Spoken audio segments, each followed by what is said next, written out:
Sa umaabot na 40 degrees Celsius na heat index, sino ba naman ang hindi gugustuhing maghalo-halo araw-araw? Pero kung medyo nauumay na sa karaniwang pampalamig, bakit di subukan ang halo-halo with a touch of Korean bingsu?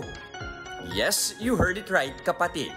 Imbis na normal na crushed ice na nilagyan ng evaporated milk gaya ng sa halo-halo, shaved ice with condensed milk ala bingsu ang gamit ni Myra sa kanyang patok na halo mango business. Nagsimula sa mango shake noong 2020, naglabas lang si Myra ng 1,000 pisong puhunan para lagyan ng Korean twist ang kanyang halo-halo at mango shakes. Lalo pang pumatok dahil ginawa niyang buy one take one ng mga pampalamig sa halagang 150 pesos. Dahil sa pinaghalong diskarte at sipag, matamis na 6 digits na ang kinikita ng kanyang negosyo kada buwan.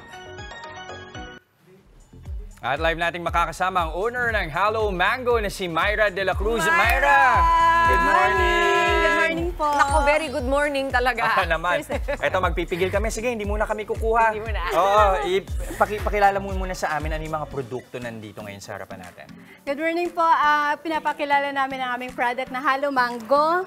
Ang Halo Mango po is, kakaiba na po siya yung twist. Actually, ang dati po, kung ang ice natin is yung typical na crush ice, yung sa amin po is flavored na. So, talagang nandun na yung flavor na hinahanap yung lasa. Kaya pala dilaw na. Ito Shade ba yung na hawak po. ni Jess? Ito po yung Yes, mango. Mango, ayan. So, Actually po yung ganito po is classic, we call it classic.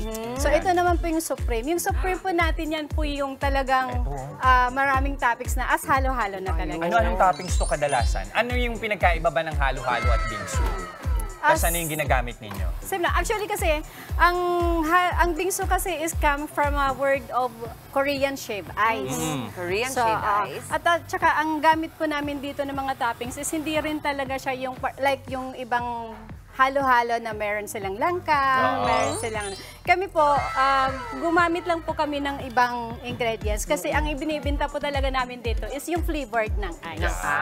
So yun po yung difference namin. Oo. So nakikita ko yung mga nakasanayang meron dyan ube, meron kayong leche flan, some beans, pero nandyan din yung mangga. Yes, yes. Tapos ano pa ba itong mga dala mo dito, Myra? Sliced almond, then Oreo, din yung Rice Krispies. Uy, Oreo pala Rice yun. Krispies, may Yes. red beans ba yan? Yes, Tignan mo, Jess, yung ginagawa ni Kuya, kulay green. Ano naman flavor yan? Melona.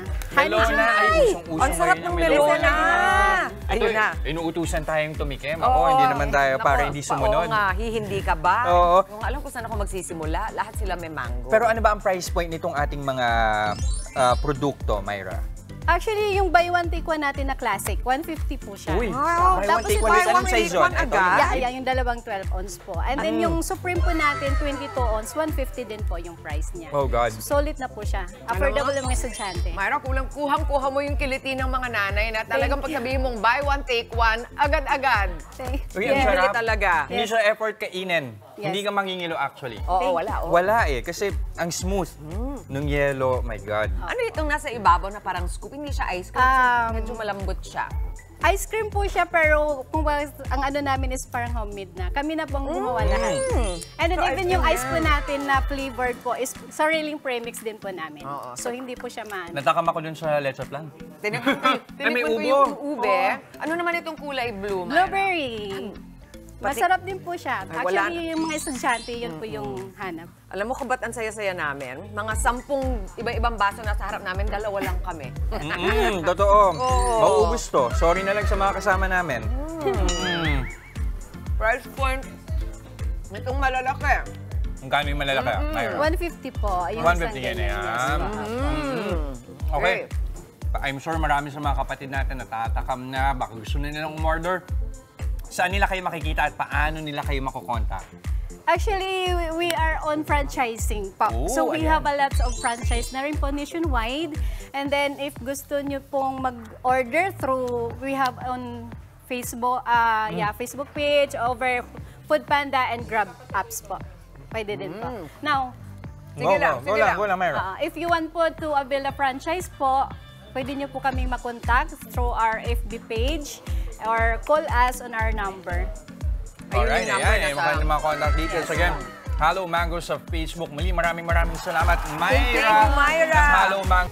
Mga kapatid, Jess De Los Santos po, huwag magpahuli sa mga umaaksyong balita at napapanahong issue sa bansa. Para sa mas malawak na balitaan, mag-subscribe at mag-follow sa social media pages ng News 5.